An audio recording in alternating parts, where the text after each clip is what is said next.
My dear students, welcome. Here I am Prasenjit. নমস্কাৰ তোমালোকক গণিত পাঠলৈ স্বাগতম জনাইছোঁ। আজি এই ভিডিঅ'টোত ক্লাছ 6ৰ গণিত পাঠ্যপুথিৰ পাঠ নং 6 প্ৰাথমিক আকৃতিসমূহ এই পাঠটোত থকা ত্ৰিভুজৰ প্ৰকাৰ আৰু এই বিষয়ে সম্পূৰ্ণভাৱে বুজাবলৈ চেষ্টা কৰা হৈছে। মৰমৰ ছাত্ৰ ছাত্ৰীসকল, আজি আমি ত্ৰিভুজৰ প্ৰকাৰ এই বিষয়ে কিছু কথা আমি শিকো। বাহু হিচাপে ত্ৰিভুজৰ প্ৰকাৰ। বাহুৰ জোখ হিচাপে ত্ৰিভুজ কেই প্ৰকাৰ? 3 প্ৰকাৰ। সমবাহু ত্ৰিভুজ, সমদ্বিবাহু ত্ৰিভুজ, বিষমবাহু ত্ৰিভুজ। এতিয়া আমি সমবাহু ত্ৰিভুজৰ বিষয়ে বুজি লওঁ। তোমালোকে 3টা মেছ কাটি দেখিছা নহয়? এই মেছ কাটি 3টাৰ সহায়ত আমি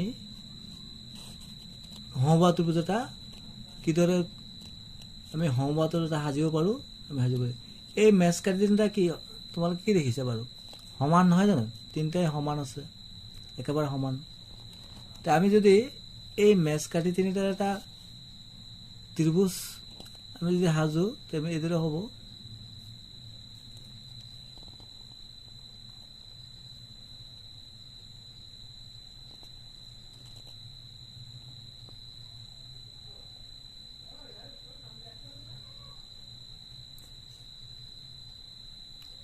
এইটো এটা কি হ'ল? সমবাহু ত্ৰিভুজ। কাৰণ ইয়াৰ এইবিলাক কি বুলি কয়? বাহু বুলি কয়। 3টা বাহু কি হৈছে? সমান। তাৰমানে আমি কি বুজিলোঁ? যি ত্ৰিভুজৰ 3টা বাহু সমান তেনে ত্ৰিভুজক কি বুলি কয়? সমবাহু ত্ৰিভুজ। এতিয়া আমি ভালদৰে জানি লওঁ। ABC এটা সমবাহু ত্ৰিভুজ। ইয়াৰ প্ৰতিটো বাহুৰ মাপ কিমান আছে? 6 চেণ্টিমিটাৰকৈ আছে, 6 চেণ্টিমিটাৰকৈ আছে। প্ৰতিটো বাহুৰ মাপ কিমানকৈ আছে? 6 চেণ্টিমিটাৰকৈ আছে। তাৰমানে এটা ত্ৰিভুজৰ 3টা বাহু পৰস্পৰ সমান হ'লে তাক সমবাহু ত্ৰিভুজ বোলে। এইদৰে তোমালোকে সমবাহু ত্ৰিভুজ কাগজ কাটি এইদৰে তোমালোকে বনাই দিবা। প্ৰথমে এটা 3টা বাহু সমানকৈ এটা ত্ৰিভুজ আঁকি দিব, তাৰপিছত কাটি দিবা। আৰু এই সমবাহু ত্ৰিভুজৰ প্ৰতিটো কোণ কি থাকে? সমান থাকে। এইটো জানি থোৱা ভাল। তাৰমানে আমি কি ক'ব পাৰোঁ যে ABC এটা কি হ'ল? ত্ৰিভুজ। ABC ত্ৰিভুজৰ এটা AB বাহু সমান BC বাহু সমান CA বাহু। সমদ্বিবাহু ত্ৰিভুজ মানে কি? আহাচোন আমি এটা মেছ কাঠিৰে এটা সমদ্বিবাহু ত্ৰিভুজ প্ৰথমে অংকন সাজি লওঁ। এই দুটা কাঠি সমান আছিলে, এই দুটা কাঠি আমি সমান লৈছোঁ। আৰু এটা মেছ কাঠি আমি আধাতে টুকুৰা কৰি দিলোঁ, এইটো টুকুৰা কৰি দিলোঁ। তাৰমানে এইটো সৰু কৰি দিলোঁ। এতিয়া যদি আমি ইয়াৰ এটা ত্ৰিভুজ সাজোঁ, তো কি হ'ব?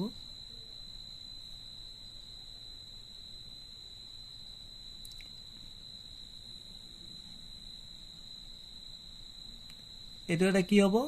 সমদ্বিবাহু ত্ৰিভুজ। তাৰমানে এই বাহুটো সমান আছে, এইটো চুটি। তাৰমানে আমি কি দেখিলোঁ যে দুটা বাহু সমান আৰু এটা সৰু। তাৰমানে আমি কি বুজিলোঁ? যি ত্ৰিভুজৰ দুটা বাহু সমান তেনে ত্ৰিভুজক কি বুলি কোৱা হয়? সমদ্বিবাহু। এতিয়া আকৌ জানিলোঁ আমি ABC এটা কি? সমদ্বিবাহু ত্ৰিভুজ। এটা ত্ৰিভুজৰ দুটা বাহু পৰস্পৰ সমান হ'লে তাক এটা সমদ্বিবাহু ত্ৰিভুজ বোলে। তোমালোকে এইদৰে কাগজ কাটি বনাব লাগিব। এই বাহুটো সমান, সেইটো কম। তাৰমানে আমি যিটো এই ত্ৰিভুজটো আঁকিছিলোঁ, এই ত্ৰিভুজটোৰ এই বাহুটো 6 চেণ্টিমিটাৰ আছে, এইটো 6 চেণ্টিমিটাৰ আছে। এইটো কিমান আছে? BCটো 5 চেণ্টিমিটাৰ। তাৰমানে AB বাহু সমান AC বাহু আছে, কিন্তু BCটো নহয়। বিষমবাহু ত্ৰিভুজ মানে কি? যি ত্ৰিভুজত 3টা বাহুই অসমান, মানে সমান নহয়, তেনে ত্ৰিভুজক কি বুলি কোৱা হয়? বিষমবাহু। এইটো এটা বিষমবাহু ত্ৰিভুজ। তোমালোকে যে কাঠিকেইটা উঠাই লোৱা, এইটো এটা বিষমবাহু ত্ৰিভুজ। আমি কাঠিকেইটা কি দেখিলোঁ? আমি যদি জোখোঁ, আমি দেখিলোঁ যে 3টা কাঠি বেলেগ বেলেগ জোখৰ। এইটো একেবাৰে সৰু চুটি, তাতকৈ অকণমান ডাঙৰ, এইটো বেছি ডাঙৰ। তাৰমানে আমি কি দেখিলোঁ? এই 3টা কাঠিৰ পৰা আমি কি বুজি পালোঁ যে এই 3টা কাঠিৰে আমি এটা ত্ৰিভুজ সাজিছিলোঁ তেনে এইটো এটা কি হ'ব বিষমবাহু ত্ৰিভুজ তাৰমানে আমি কি বুজিলোঁ যি ত্ৰিভুজৰ তিনিটা বাহুৱে অসমান মানে সমান নহয় তেনে ত্ৰিভুজক কি বুলি কোৱা হয় বিষমবাহু ত্ৰিভুজ ইয়াত এ বি চি এটা বিষমবাহু ত্ৰিভুজ ইয়াৰ এ বাহুটো আছে 7 সেন্টিমিটাৰ এ বি বাহুটো আছে 4 সেন্টিমিটাৰ আৰু বি চি বাহুটো আছে 6 সেন্টিমিটাৰ তোমালোকে এইদৰে সাজিব পাৰিবা এটা ত্ৰিভুজৰ প্ৰতিটো বাহুৰ যোগ বেলেগ বেলেগ বা বিষম হ'লে ত্ৰিভুজটো এটা বিষমবাহু ত্ৰিভুজ বোলে মৰমৰ ছাত্ৰ ছাত্ৰীসকল কোণ হিচাপেও ত্ৰিভুজ কেই প্ৰকাৰ তিনি প্ৰকাৰ সূক্ষ্মকোণী ত্ৰিভুজ সমকোণী ত্ৰিভুজ স্থূলকোণী ত্ৰিভুজ এতিয়া আমি প্ৰতিটো ত্ৰিভুজ বিষয়ে কিছু কথা জানি লওঁ এ বি চি এটা সূক্ষ্মকোণী ত্ৰিভুজ যি ত্ৰিভুজৰ প্ৰতিটো কোণেই সূক্ষ্মকোণ তাকে সূক্ষ্মকোণী ত্ৰিভুজ বোলে সূক্ষ্মকোণ মানে কি তাৰমানে কোণকেইটাৰ মান কিমান হ'ব লাগিব 90 ডিগ্ৰীতকৈ কম হ'ব লাগিব প্ৰতিটো কোণৰ পৰিমাণ কিমান হ'ব লাগিব 90 ডিগ্ৰীতকৈ কম হ'ব লাগিব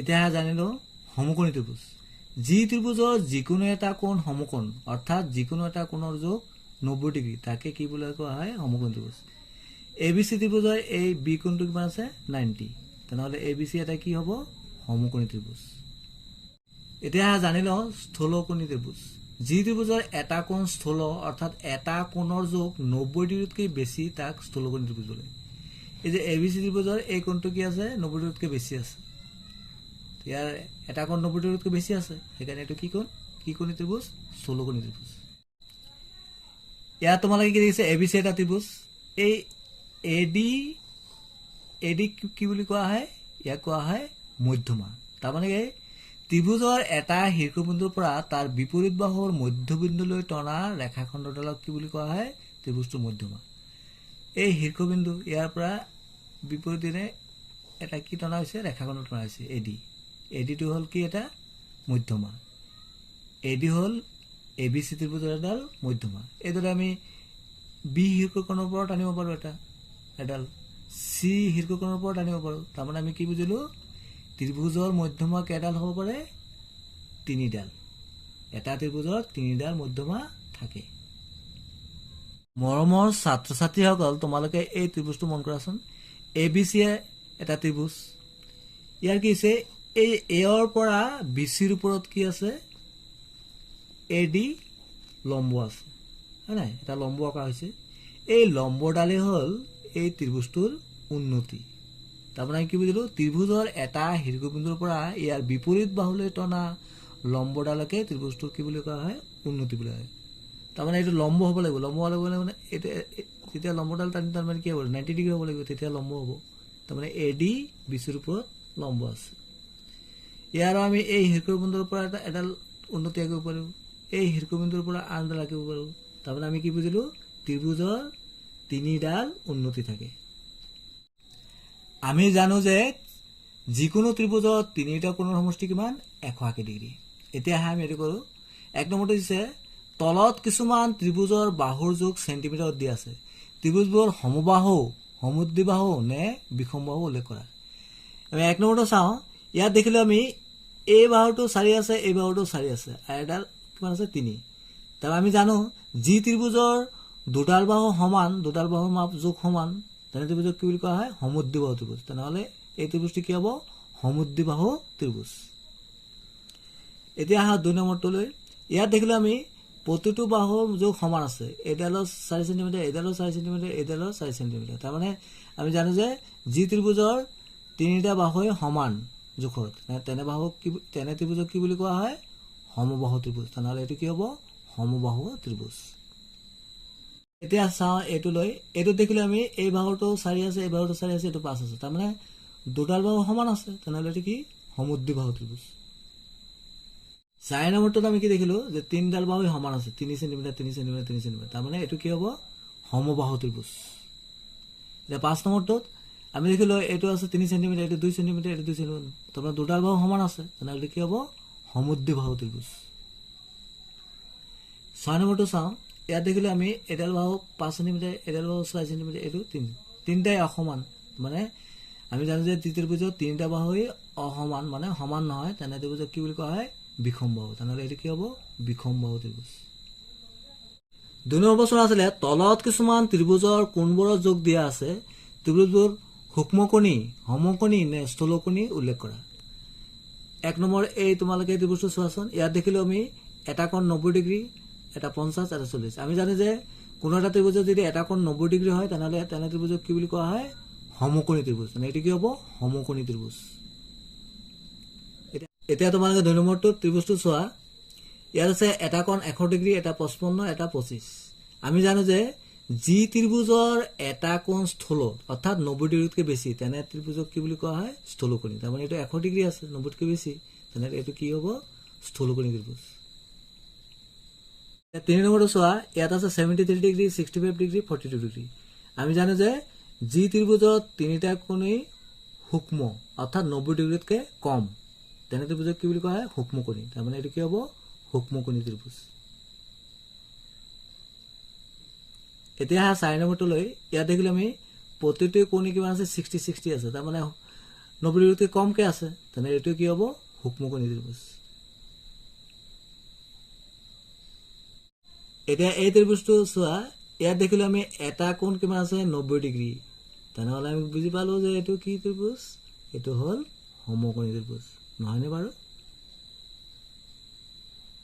এতিয়া 3 নম্বৰ প্ৰশ্নলৈ। তলৰ উক্তিবোৰৰ শুদ্ধটোত ৰাইট আৰু অশুদ্ধটোত ক্ৰছ চিন দিয়া।